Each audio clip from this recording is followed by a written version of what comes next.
pessoal, estamos de volta com a Túlio Viana TV. E neste Dia das Crianças eu fiz um vídeo especial em duas partes para tratar de um tema extremamente importante, que é a pedofilia.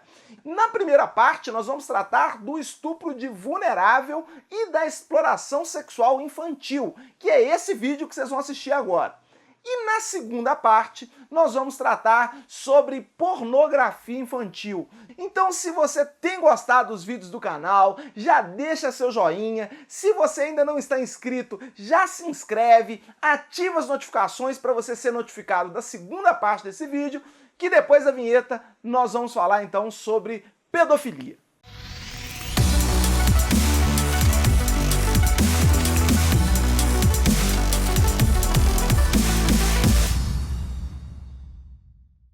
Pedofilia é um crime sempre praticado por um doente psiquiátrico? Essa é uma das dúvidas bastante recorrente quando nós vamos tratar do tema pedofilia. Muita gente ainda hoje acredita que todo aquele indivíduo que pratica um crime sexual contra uma criança é necessariamente um doente psiquiátrico ou é necessariamente um indivíduo com transtorno pedofílico. E isso não é verdade. Muitos indivíduos que praticam o crime sexual contra a criança o fazem pela oportunidade. Porque muitas vezes ele teve aquela chance ali de ficar sós com a criança está ali vulnerável, sozinha com ele, e ele acaba praticando o crime, mesmo tendo também atrações sexuais com mulheres ou homens adultos. Então ele não tem essa obsessão, ele não tem essa fantasia sexual recorrente de manter relacionamentos sexuais com crianças. Mas às vezes surge uma oportunidade e ele acaba praticando o crime sexual com aquela criança. Não porque ele tenha uma obsessão com relacionamentos sexuais com crianças, mas porque naquele momento ele viu ali uma chance e ele acabou praticando aquele crime. Vejam que essa situação é bastante diferente daquele indivíduo que tem de fato um transtorno pedofílico, daquele indivíduo que tem fantasias sexuais com crianças de forma recorrente, de forma persistente, que ele tem uma verdadeira obsessão por relações sexuais com crianças, muitas vezes sem sequer se sentir atraído por mulheres adultas ou por homens adultos, porque a fixação sexual dele é simplesmente com crianças. Então, para diferenciar bem essas duas hipóteses, vamos ver como o DSM-5, que é a lista das doenças psiquiátricas feita pela Associação Americana de Psiquiatria, define o que é transtorno pedofílico. Os critérios de diagnóstico do transtorno pedofílico estão no item 302.2 do DSM-5. O critério A é: por um período de pelo menos 6 meses, fantasias sexualmente excitantes, impulsos sexuais ou comportamentos intensos e recorrentes envolvendo atividade sexual com criança ou com crianças pré-púberes, em geral 13 anos ou menos. Mas não basta isso para caracterizar o transtorno pedofílico, é necessário também o item B. Diz lá no item B: o indivíduo coloca em prática esses impulsos sexuais, ou os impulsos ou as fantasias sexuais causam sofrimento intenso ou dificuldades interpessoais. E finalmente ainda um item C, que precisa ser caracterizado juntamente com os dois primeiros. O indivíduo tem no mínimo 16 anos de idade e é pelo menos 5 anos mais velho que a criança ou as crianças do critério A. Então veja que para o indivíduo ser diagnosticado com transtorno pedofílico, é necessário que o indivíduo tenha fantasias sexuais recorrentes com crianças e mais, que ele coloque em prática essas fantasias sexuais, praticando os crimes sexuais contra as crianças, ou que aquilo, se ele ainda não colocou em prática, esteja causando um profundo sofrimento para ele, de forma que ele não está conseguindo resistir aos impulsos dele. Quando houver isso, nós teremos então um transtorno pedofílico realmente, propriamente diagnosticado. Sem isso, na verdade, se é aquele indivíduo que tem relações sexuais normalmente com mulheres adultas ou com homens adultos, né, e que se sente atraído sexualmente por pessoas adultas, leva uma vida sexual normal.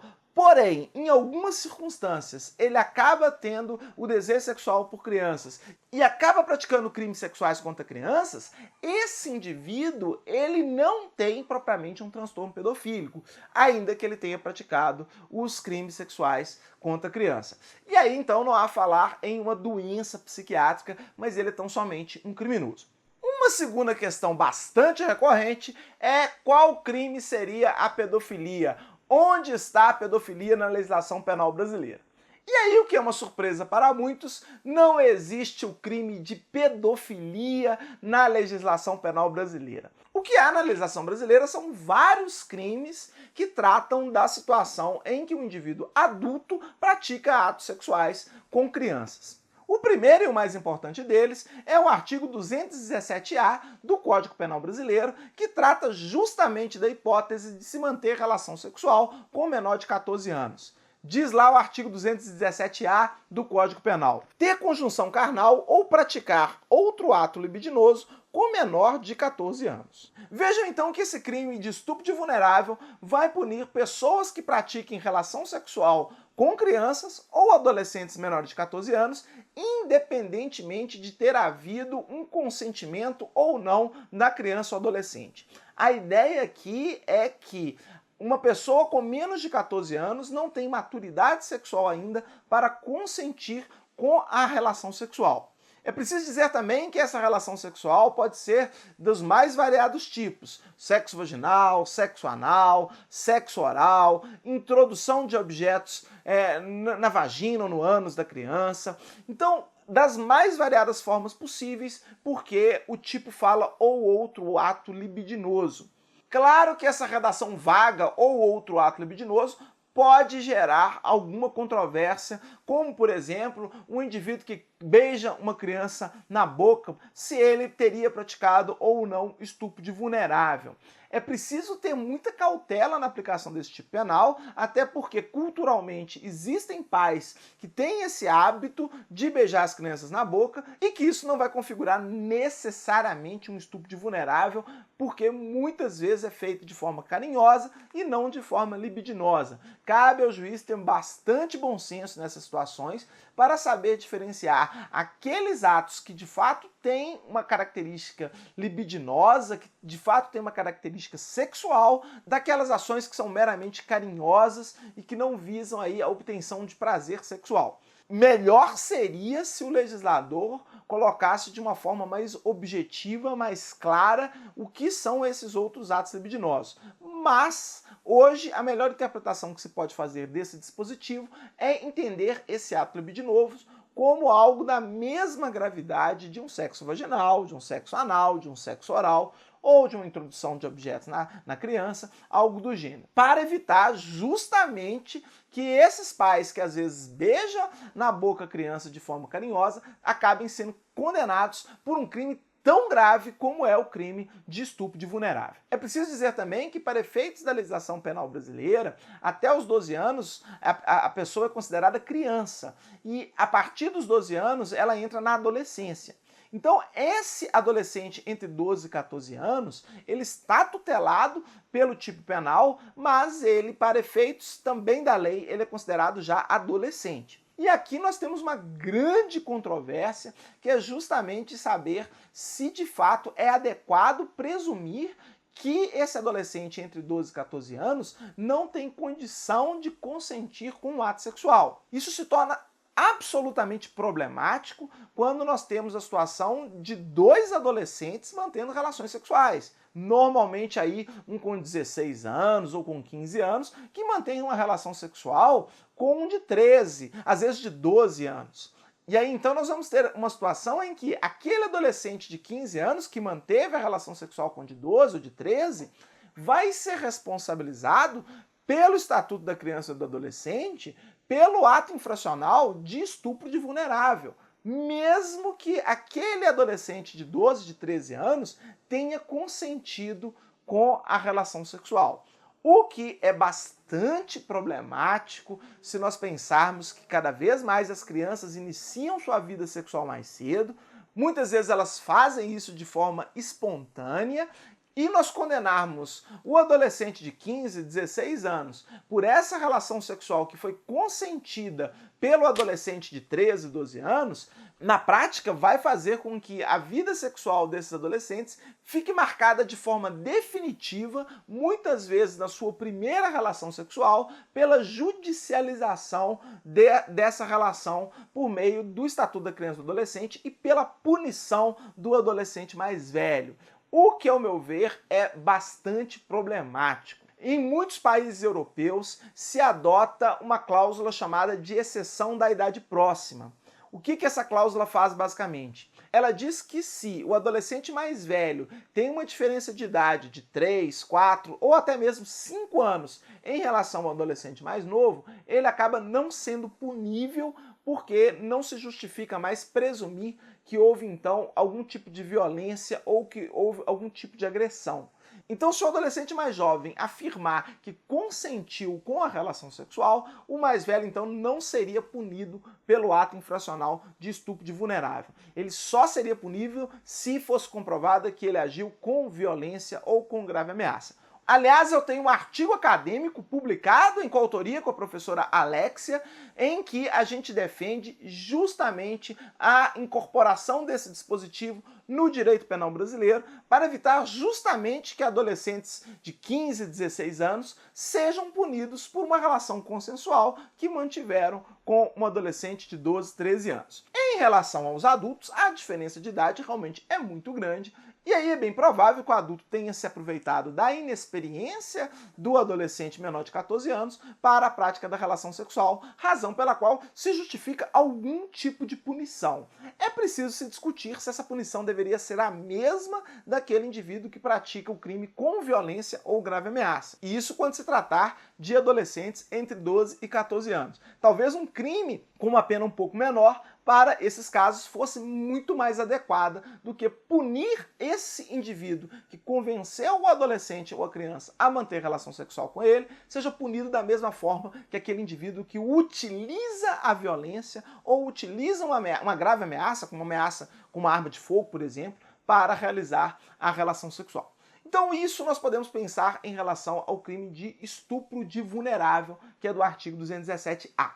Os crimes seguintes aí, 218, 218-A, também vão tratar de algumas hipóteses relacionadas a crimes sexuais com crianças e adolescentes. Mas para o vídeo não ficar muito longo, eu vou falar só dos mais importantes. E o outro artigo muito importante que nós precisamos analisar é o artigo 218-B do Código Penal, que trata justamente da exploração sexual de crianças e adolescentes, conhecido por muitas pessoas como prostituição infantil. Mas desde já eu advirto a vocês que a expressão prostituição infantil ela é completamente equivocada, porque prostituição só pode ser praticada por pessoas adultas e capazes que resolvem praticar serviços sexuais em troca de dinheiro ou qualquer outro bem. Quando nós falamos de crianças e adolescentes, porém, não dá para falar em prostituição, porque eles não têm ainda a capacidade jurídica para a prestação desses serviços sexuais de forma remunerada. É algo que o direito reserva para a vida adulta. Isso aí só após os 18 anos, então a pessoa poderá livremente trocar serviços sexuais por dinheiro ou qualquer outro bem. Quando nós estamos ainda na fase da infância e da adolescência, o direito reveste essas crianças e esses adolescentes de uma proteção especial, permitindo até que os adolescentes pratiquem atos sexuais livremente. Se após os 14 anos eles estão livres para praticar os atos sexuais. Porém, não pode haver uma remuneração, justamente porque o legislador dá a esses adolescentes uma proteção especial, impedindo que elas possam praticar serviços sexuais remunerados. O que deve ser adequadamente chamado de exploração sexual infantil ou de exploração sexual de adolescentes. Não de prostituição, para não confundir com aquela prostituição própria da vida adulta, em que pessoas maiores, dispondo livremente dos seus próprios corpos, elas vão trocar serviços sexuais por dinheiro ou qualquer outro bem. Então diz lá o artigo 218-B do Código Penal: submeter, induzir ou atrair a prostituição ou outra forma de exploração sexual alguém menor de 18 anos ou que, por enfermidade ou deficiência mental, não tenha o necessário discernimento para a prática do ato, facilitá-la, impedir ou dificultar que a abandone. Veja que é um crime bastante complexo, com várias modalidades e que ainda tem os seus parágrafos. Vamos dar uma olhada neles. No parágrafo 1º, se o crime é praticado com o fim de obter vantagem econômica, aplica-se também a multa. Então é a típica exploração sexual de crianças e adolescentes. No parágrafo 2º, incorre nas mesmas penas quem pratica conjunção carnal ou outro ato libidinoso com alguém menor de 18 anos e maior de 14 anos, na situação descrita no caput desse artigo. Então aqui se pensa no cliente dessa exploração sexual infantil, daquele indivíduo que paga para manter a relação sexual com a criança. E no item 2 nós temos o proprietário, o gerente ou responsável pelo local em que se verifiquem as práticas referidas no caput desse artigo, também vai incorrer nessas mesmas penas. É bom frisar que esse artigo 218b do Código Penal revogou tacitamente o artigo 244A do Estatuto da Criança e do Adolescente, que trazia uma redação muito parecida com essa.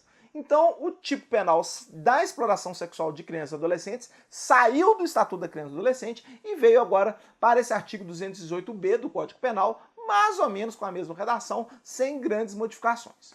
Esse é um crime, infelizmente, ainda muito comum no Brasil. A gente vê, às vezes, turismo sexual de crianças e adolescentes sendo praticados à luz do dia em grandes cidades brasileiras, o que causa, evidentemente, uma grande indignação, dada a barbaridade que é esse tipo de crime.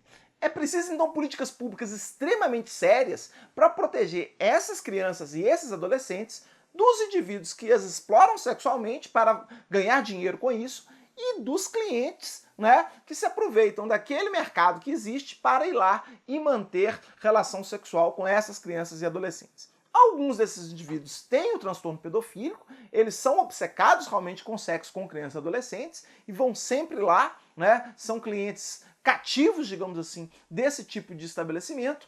E outros desses indivíduos têm uma vida sexual também com pessoas adultas, não têm um transtorno pedofílico propriamente dito, mas eventualmente também vão a estabelecimentos onde há exploração sexual de crianças e adolescentes e pagam para manter relação sexual com essas crianças e esses adolescentes. Bom, espero que vocês tenham gostado desse vídeo, espero que esse vídeo tenha tirado as dúvidas de vocês em relação aos crimes de estupro de vulnerável e de exploração sexual infantil.